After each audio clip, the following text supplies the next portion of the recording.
네, 오늘의 말씀 함께 나누시겠습니다. 따라합니다. 내게 큰 일을 행하시는 주님. 내게 큰 일을 행하시는 주님. 주님께서 내게 큰 일을 행하고 계시다는 것을 느끼십니까? 반응이 좀 약한데. 그럼 주님이 나와 함께 하시다는 것을 느끼고 우리가 살아갑니까? 이게 참 중요한데요. 우리가 우리 삶을 너무 바쁘게 살아가서 그런지 주님과 함께 한다는, 주님과 동행한다는 그런 느낌을 잘 못 느끼고 살아갈 때가 참 많습니다. 이건 참 큰 문제가 아닐까, 뭔가 분명히 잘못된 모습이 아닐까 그런 생각을 하거든요. 내가 무엇이 중요해서 주님을 다 잊어버리고 그렇게 살까?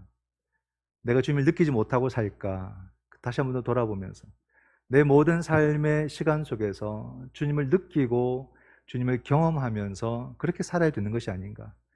주님이 나를 도우셔서 내 삶을 이렇게 인도하신다는 것을 바라보면서 그렇게 알고 느끼고 살아가는 것이 필요하지 않느냐.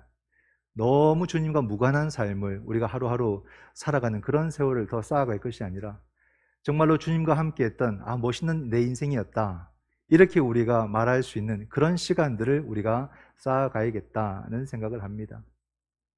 우리 기독교 신앙이 사실 우리와 전혀 무관한, 또는 내 관심 밖에 있는 그런 신앙이 되지 않기를 바라고, 정말로 내가 교회를 다니고 예수를 믿는다면 그 신앙이 정말로 내 삶의 가장 큰 자극제가 되고 내 삶의 방향이 되고 내 삶의 가치가 되도록 하는 것, 그게 진짜 중요하지 않습니까?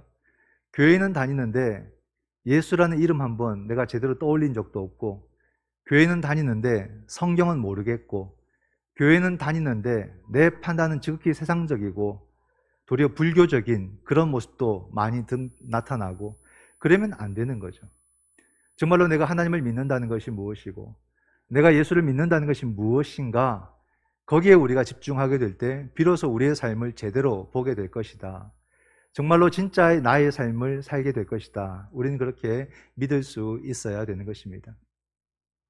그러므로 오늘의 말씀을 통해서 정말로 우리는 나에게 큰 일을 행하시는 우리 주 예수 그리스도를 만나는 그런 시간이 될 수 있기를 주님의 이름으로 축원드립니다. 그러면서 오늘 우리가 택한 본문이 뭐냐면, 성경에 나타난 귀신 이야기 중에 가장 최고의 이야기가 바로 오늘의 본문입니다. 저는 귀신을 안 믿거든요. 여러분도 안 믿어야 됩니다. 이게 기독교적인 신앙입니다. 오늘 말씀 속에 귀신 들린 자라는 분명한 문구가 나타나고 있습니다. 하지만 이것은 정신적인 질환이죠. 문제라고 이렇게 보셔야 됩니다. 그래서 우리 기독교 신앙은 유일신관이에요. 다신론이 아닙니다. 하나님만 신이시고 다른 신들이 존재한다고 믿지 않는 것이 우리 신앙입니다. 그렇기 때문에 성경에 나타난 이런 부분들은 우리가 아주 심각한 정신적인 문제다는 것을 아셔야 돼요. 구약 성경에는 이런 이야기가 잘 등장하지 않거든요. 신약에는 풍성하게 등장합니다. 무슨 차이일까요? 구약은 히브리어로 기록되고 신약은 헬라어로 기록됐습니다. 즉 신약에 나타나는 이 이야기들은 헬라적 배경 속에서 기록되었고 헬라적 문화가 깊이 들어가 있는 것이에요. 히브리적 사고에서는 하나님만을 유일신관으로 삼고 있기 때문에 귀신 이야기가 등장하지 않습니다. 신약에만 풍성히 등장을 하는 거예요. 근데 오늘 우리는 이것을 착각하고 문자대로 받아들이는 경우가 많이 있지요. 이것을 우리가 이제 오해하지 말아야 된다. 오늘 말씀 속에서 예수님께서 이렇게 무덤가에, 공동묘지에 한 광인의 이야기, 주님께서 그 사람을 만나는 이야기가 나타납니다. 이 사람이 얼마나 고통 가운데 있을까, 얼마나 힘든 삶을 살고 있는가가 그대로 보여지는 그런 이야기입니다. 그래서 예수님께서 귀신과 대화하는 장면이 나와요. 너의 이름이 무엇이냐? 이렇게 주님께서 물으세요. 물으니까 그 사람이 뭐라고 대답을 했을까요? 나는 군대입니다. 이렇게 대답을 합니다. 군대. 그죠?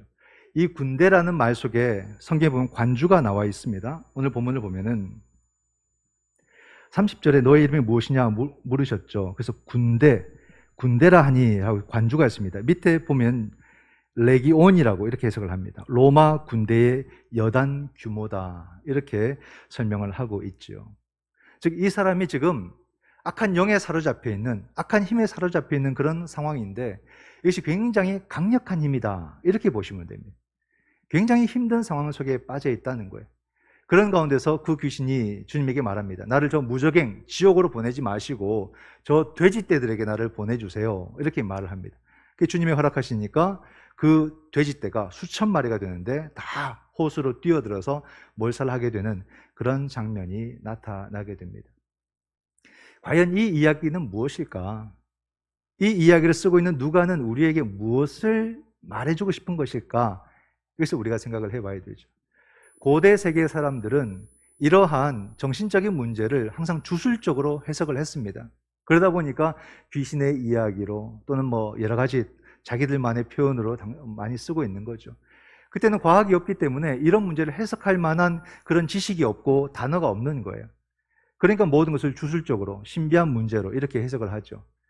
그러나 오늘 21세기를 살 때 우리는 참 이 과학의 발전의 시대를 살고 웬만한 것은 다 설명이 되지 않습니까? 그러나 과학이 모든 것을 설명할 수는 없어요. 그렇기 때문에 과학이 설명하지 못하는 부분은 여전히 사람들은 그것을 신비적으로 해석한다는 것을 우리는 알 수가 있습니다.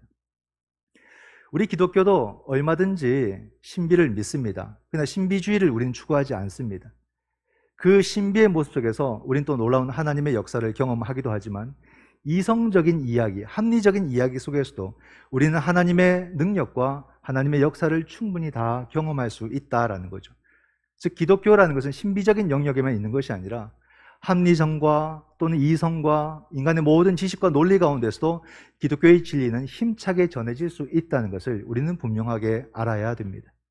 오늘 성경이 이 사람에 대해서 묘사해 주는 장면이 27절과 29절에 나타납니다. 그 사람은 오래 옷을 입지 아니하며 집에 거하지도 아니하고 무덤 사이에 거하는 사람이다. 공동묘지에 사는 거죠. 옷 입지 않고. 29절을 보면 괄호에 보면 귀신이 가끔 그 사람을 붙잡음으로 그를 쇠사슬과 고랑에 매어 지켰으되 그 맨 것을 끊고 귀신에게 몰려 광야로 나갔더라. 이 사람의 어떤 그런 힘이 너무 강했기 때문에 사람들이 그것을 주체할 수 없어서 쇠고랑에 쇠사슬에 매어서 이 사람을 지키려고 했다는 것을 우리는 알 수가 있습니다. 그러니까 이 사람의 상태가 너무나도 나쁘고 너무나도 힘든 상태다는 거죠.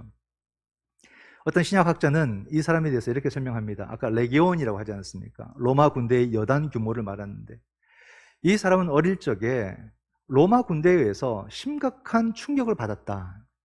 아주 군인들의 그 잔인함을 보았을 때에 이 사람은 정신을 잃게 되고 제정신으로 못 돌아올 만큼 심각한 충격을 받은 사람이다. 이렇게 해석을 했습니다. 참 그럴 것도 전쟁에서는 어떻습니까? 맞는 것 같아요. 열심히 사람을 죽여야 돼요. 또 내 옆에 사람이 잔인하게 죽어가는 것도 보는 것입니다. 내가 남을 죽이지 아니하면 내가 죽으니까 그냥 그때는 따지지 않습니다. 열심히 사람을 죽이는 거예요. 그러나 전쟁이 끝나고 나면 대부분의 군인들은 큰 트라우마에 빠지고 그래서 많은 군인들이 자살을 한다고 하지 않습니까? 그죠? 현대전도 마찬가지입니다. 현대에도 전쟁이 일어나고 난 뒤에 보면 군인들이 엄청난 고통에 빠지게 되고 자살을 그렇게 많이 하는 거예요. 그래서 미군들은 중동이나 이렇게 가서 전쟁을 경험하고 오면요 반드시 정신과 치료를 시킵니다. 그럼에도 많은 사람들이 자살을 한다는 거예요. 그 충격이 너무 크죠. 전쟁 때는 사람이 최대한 잔인해집니다. 어떻게든 사람을 무조건 죽여야 되니까 최대한 잔인해지는 거죠. 그것을 옆에서 지켜보거나 경험한 사람들은 충격에 빠질 수밖에 없는 겁니다. 엄청난 고통이에요. 그러니까 이 사람이 광인이다 라는 것만으로서 이 사람을 우리가 그냥 정죄하고 판단하는 것이 아니라 이 사람이 이렇게 될 수밖에 없었던 그 삶의 충격이 얼마나 컸을까 이걸 봐야 되는 거예요. 너무나도 힘들었어요. 근데 너무나도 감사한 이야기는 이 사람이 예수님을 만났다는 거예요. 정말로 인생에 큰 상처를 안고 트라우마를 안고 정신을 차리지 못할 정도로 그 괴로움 속에서 사는 이 사람이 예수님을 만났다. 근데 예수님을 만나고 난 뒤에 정신이 돌아온 거예요. 정신이 멀쩡한 온전한 정신이 돌아온 겁니다. 이게 얼마나 놀라운 일인가, 얼마나 감사한 일인가. 그렇게 자기 인생이 끝날 것이라고 생각했고 자기 힘으로는 어떻게 회복될 수 없는 그런 상황에 있던 사람이 예수님을 만나서 모든 것이 다 회복이 되고 제 정신으로 돌아왔다는 거예요. 그런 가운데서 뭐 돼지떼 이야기가 나오죠. 그 돼지를 지키던 사람들이 갑자기 돼지떼 수천 마리가 물에 빠져서 죽어버리니까 깜짝 놀라고, 또 그 사람이 주님 앞에서 치유되는 것을 보고서 놀래가지고 이 거라사인 지방으로 막 흩어집니다. 사람들에게 알리는 거예요. 지금 이런 일이 일어났습니다 라고 말하니까 사람들이 무슨 말도 안 되는 소리를 하느냐 하고 다들 찾아오지 않습니까? 사람들이 찾아왔다가 깜짝 놀라요. 자기들이 광인이라고 했던 그 사람이 멀쩡하게 옷을 입고 그리고 눈빛도 돌아오고 온전한 모습으로 예수님 옆에 앉아 있더라는 겁니다. 얼마나 놀랍습니까? 이걸 봤을 때 과연 사람들은 어떻게 해야 했을까? 그 사람이 정말로 고통 가운데 있던 사람이 주님을 통해서 치유되고 회복되었다면, 오 주여 감사합니다. 이 사람에게 큰 은혜를 베풀어 주셔서 감사합니다.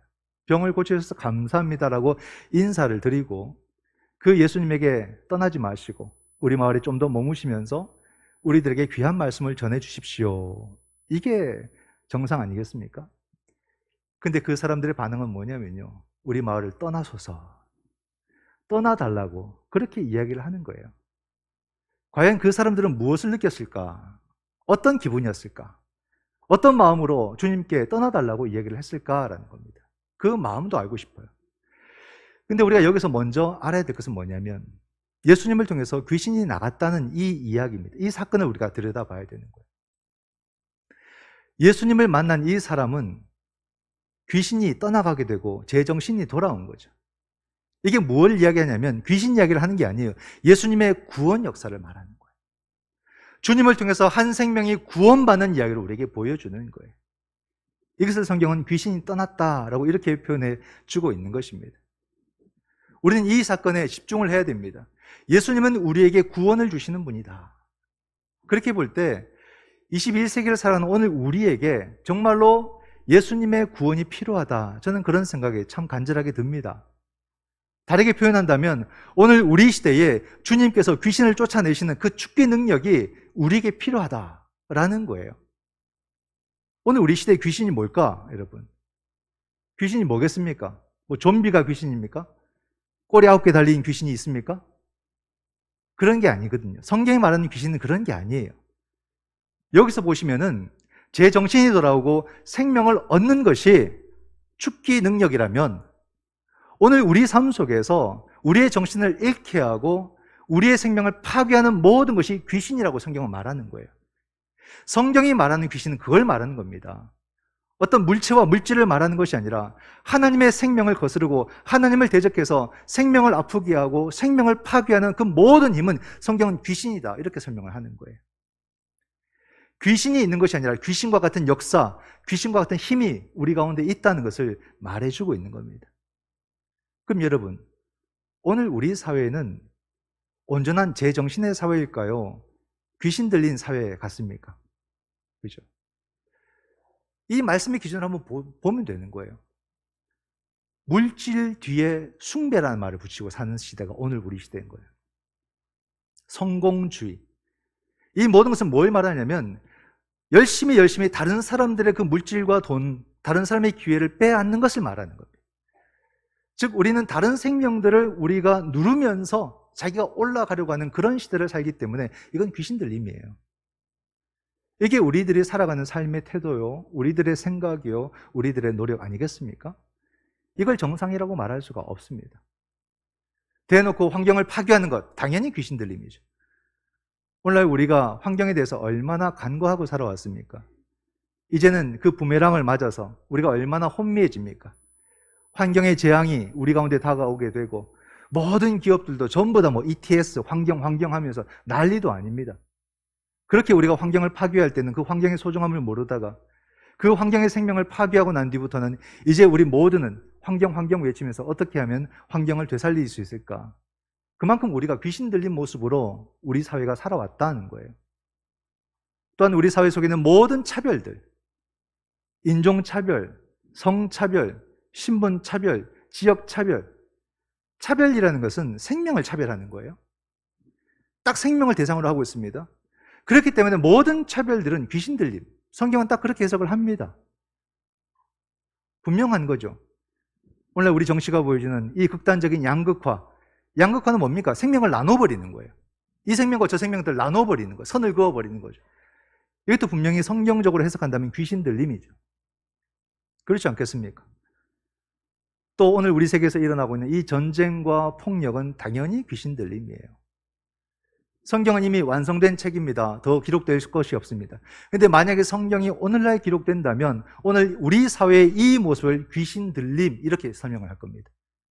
그만큼 하나님의 생명을 누르고 파괴하고 잘라내고 그렇게 하는 모든 모습들은 성경은 귀신 들림이라고 이렇게 설명을 하는 거예요. 성경이 말하는 귀신의 역사가 뭔지를 정확하게 이해를 하셔야 됩니다. 자꾸 이상하게 다른 신비적으로 해석할 것이 아니라 분명히 성경적 그 시각과 가치 속에서 귀신 들림이 무엇인가를 우리는 알 수 있어야 되는 거죠. 또한 우리 개인은 어떻습니까? 우리 사회를 이렇게 보았는데 우리 개인들은 어떻게 살아갑니까? 생명지향적으로 내가 살아가는 것 같습니까? 생명 파괴적으로 내가 살아가는 것 같습니까? 오늘 우리는 지나친 염려와 근심에 사로잡혀 살아가요. 누가 날 그렇게 괴롭히는지 너무 불안과 염려 가운데서 그렇게 하루하루를 우리가 살아가는 것이거든요. 스스로 우리는 우리의 정신을 너무 고통 속에 몰아가서 다 정신적인 그런 문제들을 우리 모두가 다 안고 살아가는 거 아니겠습니까? 이건 생명에 반하는 삶의 태도 아니겠어요? 특별히 그리스도인들조차도 하나님을 믿는다고 하면서 왜 우리가 더 불안해하고 더 염려해하고 더 안절부절 못해하는 그런 삶을 왜 우리가 사는가? 나에게 하나님은 어떤 분인가? 하나님에 대한 확신이 있는지? 하나님에 대한 신뢰가 있는지? 전혀 그것과 무관하게 불안 속에 살아가는 것, 이 삶은 정상인가? 또 사람들이 지극히 자기중심적으로 살아가는 거예요. 여긴 다른 사람이 없어요. 모든 것이 나 중심적인 그 삶의 구조 속에서 다른 생명들을 배제하거나 다른 생명들을 심하면 공격하기도 합니다. 이게 오늘날 우리의 삶의 모습 속에서 나타나고 있지 않습니까? 또 오늘 우리의 가족들, 너무 가족 이기주의예요. 내 가족밖에 몰라. 내 자녀밖에 몰라. 열심히 버는 그 모든 것들은 전부 다 자녀에게 어떻게든 더 주려고 하는 그런 모습들이 우리 속에 너무나도 많습니다. 이게 정상일까? 정상일까? 물론 우리 자녀들에게 여러분 귀한 것을 물려주는 것도 참 좋은 일이지만 과연 그것이 전부일까? 한번 생각해 보셔야죠. 지난주 주보에 신묵 질문과 답변에 지난주입니까? 그 지난주입니까? 물질에 대한 게 있었어요. 물질을 그리스도인들이 저축하는 것은 이것이 나쁜 것입니까? 이런 질문이 있었어요. 나쁜 게 아니라고 말했죠. 물질을 모으는 것은 나쁜 게 아니에요. 그러나 그 물질을 쓰는 데 있어서 그리스도인들은 달라야 된다 이 말입니다. 온통 내 자식에게 다 물려주려고 막 아둥바둥 돈을 모으는 것은 그리스도인답지 못하다는 거예요. 우리 주변에는 연약한 자도 많고 가난한 자도 많은데 그들을 위해서 우리가 마련하고 있는 게 아무것도 없는 거죠. 그에 대한 계획과 생각이 전혀 없다 이 말입니다. 내가 물질을 벌고자 하는 이 노력 속에 그들은 없다 이 말이에요. 과연 그게 정상이냐 이 말입니다. 오늘 우리가 살아가는 삶의 태도가 지극히 이런 모양. 그리스도인들조차도 하나님의 이름을 빌어서 부자 되려고 하는, 하나님의 이름을 빌어서 성공하려고 하는 그런 모습 속에 내 이웃은 없다 이 말입니다. 이 모습은 생명지향적일까? 정상적이지 않다 이 말입니다. 우리의 연약함이 그대로 드러나죠. 그러므로 우리는 한평생 우리가 고백해야 되는 기도문은 뭐겠습니까? 주여 나를 불쌍히 여기소서. 내가 이렇게 연약한 사람입니다. 늘 주께 기도하면서 참된 이 복음의 가치를 내 삶 속에 가짐으로써 하나님의 생명들을 같이 바라볼 수 있는, 또 그를 위해서 내 삶의 빈자리를 마련해 두는 그런 모습이 필요하지 않겠느냐는 거죠. 사람들이 예수님께 찾아와서 그 예수님께 감사하고 함께하기를 원하지 않았고 도리어 주여 우리 마을을 떠나소서, 그렇게 사람들이 반응을 합니다. 과연 그 사람들의 마음에 뭐가 불편했을까? 그 사람들의 마음에는 어떤 생각이 있었을까 하는 거예요. 그 사람들은 이 광인을 볼 때마다 광인을 보면서 자기가 정상이라는 것을 느꼈던 거죠. 광인을 보면서 자기는 괜찮다는 것을 만족했던 거죠. 이게 사람들이 살아가는 삶의 태도입니다. 오늘 우리가 나보다 못한 사람 볼 때 괜히 내가 괜찮아 보이고, 나보다 가난한 사람 볼 때 난 그럭저럭 괜찮게 살고 있구나 만족하고, 그런 거 아니겠어요? 아이들에게 너도 공부 안 하면 저렇게 돼 라고 말했던 그런 삶의 태도가 바로 이런 모습을 나타난 게 아닐까 생각을 하는 겁니다. 과연 우리가 이렇게 살아가야 될까? 이런 모습이 올바른 모습일까? 주님은 그런 사람들과 대화의 가치를 못 느끼셨어요. 주님도 냉정하게 돌아섭니다. 그리고 배에 올라타세요. 그런데 광인이었다가 병 나은 그 사람이 주님을 따라가려고 했어요. 어떻게 했을까요? 주님께서 말렸어요. 아니다, 돌아가라 했습니다. 이런 경우에 주님께서 따라오라 하는 사람도 있고요, 돌아가라 하는 사람도 있어요. 근데 그건 다 같은 겁니다. 이제 하나님 나라를 위해서 따라오라, 하나님 나라를 위해서 돌아가라, 같은 길을 말하는 겁니다. 근데 그 사람에게 주님께서 하신 말씀이 있습니다. 그 후에 이 말씀이 오늘 가장 중요합니다. 귀신이 어떻게 나가고 어떻게 되고 이건 다 잊어도 좋아요. 그러나 주님께서 그 사람에게 하셨던 말씀 39절을 반드시 기억하시기를 바랍니다. 집으로 돌아가 하나님이 내게 어떻게 큰 일을 행하셨는지를 말하라 하시니 그가 가서 예수께서 자기에게 어떻게 큰 일을 행하셨는지를 온 성내에 전파하니라. 예수님의 주된 관심은요, 다른 게 아니에요. 하나님의 큰 일. 주님이 지금 놀라운 일을 하셨는데 주님 자신이 아니라 하나님이 하신 큰 일을 온 땅에 전하라, 이 말입니다. 이게 주님의 관심이에요. 주님이 우리에게 말씀하시는 것은 하나님만이 이런 큰 일, 이런 위대한 일을 하나님만이 하실 수 있다는 것을 우리에게 말씀해 주고 있습니다. 그럼 하나님의 일이 뭡니까? 그게 생명의 일이죠. 생명. 하나님은 생명을 만드시고 생명을 보호하시고 생명을 완성하시는 분이 하나님이십니다. 오늘 여기서는 생명이 어떻게 나타났습니까? 모든 사람들이 미친 사람이라고 외면하고 그럼으로써 공동묘지에 살 수밖에 없던 그 사람이 삶이 회복되는 거예요. 큰 트라우마로 한평생 고통받던 그 사람이 정신 차릴 수 없을 만큼 괴로웠던 그 사람이 주님을 통해서 그 정신이 돌아오는 거예요. 이게 생명 역사입니다. 이 놀라운 일을 이 사람이 경험한 거예요. 이런 생명의 역사. 이 장면을 볼 때 우리가 생각하게 되는 것은 뭐냐면, 그러면 나의 생명은 어디서 경험할 수 있느냐, 이 말이에요. 야, 내 정신이 돌아왔다. 내가 정말로 정신을 차렸다. 내 삶이 살았다라고 우리가 외칠 수 있는 이 경험은 어디서 할 수 있느냐, 이 말입니다. 어디서 할 수 있을까요? 주님이 말씀하신 것처럼 하나님의 큰 일을 나는 어디서 경험할까라는 것입니다. 그 답은 한 가지죠. 예수 그리스도. 예수 그리스도 외에 우리는 어디서도 생명을 경험할 수가 없어요. 예수 그리스도가 아니면 우리는 정신을 차릴 수 없다, 이 말입니다. 예수 그리스도, 그분을 만날 때만 내가 살았다라고 외칠 수 있다는 것을 주님이 우리에게 메시지로 주고 계시는 거예요. 주님을 따르려고 했던 이 사람에게 주님께서 뭐라 하셨습니까? 돌아가라. 돌아가서 하나님이 너에게 하신 그 큰 일을 전하라 라고 했는데 39절에서 뭐라 말합니까? 그 사람이 돌아가서 예수께서 내게 어떤 일을 행하셨는지를 전했다, 이렇게 말해요. 이 사람도 예수님을 통해서 하나님을 경험을 한 거예요. 예수님을 통해서 하나님의 생명을 경험했다, 이 말입니다. 생명은 다른 곳에서 오는 것이 아니에요. 하나님의 은혜와 하나님의 생명은 오직 예수 그리스도를 통해서 우리에게 경험된다는 겁니다. 그러므로 오늘 우리에게 여러분, 예수 신앙이 왜 중요한지를 아셔야 돼요. 예수 신앙을 내 삶에 중요한 많은 것들 중에 좀 큰 것, 이런 부분으로 두고서 왔다 갔다 하는 것이 예수 신앙이 아니다, 이 말입니다. 아무리 시대가 변해도 오늘 우리에게도 여전히 예수만이 나의 그리스도시요 하나님이심을 믿으시기 바랍니다. 이건 비교와 타협의 대상이 아니에요, 여러분. 전부입니다. 나의 모든 것이. 사람들은 예수 없이도 잘 살 수 있다고 우리에게 말하지만 우리는 거기에 비굴하게 동조하면 안 되는 겁니다. 나는 예수 안에서만 살 수 있다라고 외쳐야 되는 거죠. 사람들은 예수 믿어도 별거 없다라고 우리에게 말합니다. 우리의 삶의 모습을 보고서. 그러나 우리는 그들에게 당당하게 말해야 됩니다. 난 오직 예수 그리스도로 말미암아 생명이 되었다.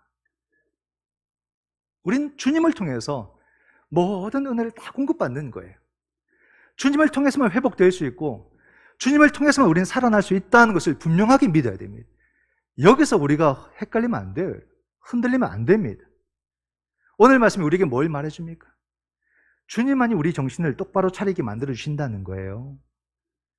우리가 다 똑똑한 사람들 같아서 세상에 나가면 잘 살 것 같죠. 근데 보면 정신이 혼미한 사람처럼 살아갑니다. 정신을 다 잃어버리고 살아가는 거예요. 그러므로 오늘 우리 시대에도 유일한 우리의 구원자는 예수 그리스도. 우리는 그분을 통해서만 제정신을 차릴 수 있고 그분을 통해서만 생명이라는 것을 경험할 수 있다는 것을 오늘의 말씀이 우리에게 알려주는 겁니다. 여러분, 정신 차려야 되지 않겠습니까? 집 나간 정신이 우리에게 돌아와야 되지 않겠습니까? 예수 신앙으로만 가능하다 이 말이에요. 이걸 타협하지 마시라는 겁니다. 이걸 잊지 마시라는 거예요. 오직 예수 신앙 안에서만 정신과 생명과 하나님의 큰 일을 우리는 경험할 수 있다는 것을 오늘 말씀이 우리에게 강력하게 전해주고 있는 거죠. 누가가 우리에게 전해주고자 하는 메시지가 무엇인가? 예수 믿음을 통해서 여러분 정신을 차리십시오. 그리고 생명을 얻으시고 하나님이 당신에게 행하신 그 큰 일을 온 땅 가운데 증거하는 예수 제자가 되십시오. 이렇게 말하고 있는 것입니다. 여러분의 삶 속에서 하나님께서 행하실 크고 놀라운 일들을 기대하시며 새로운 삶에 도전하시기를 주님의 이름으로 축원드립니다. 기도하겠습니다.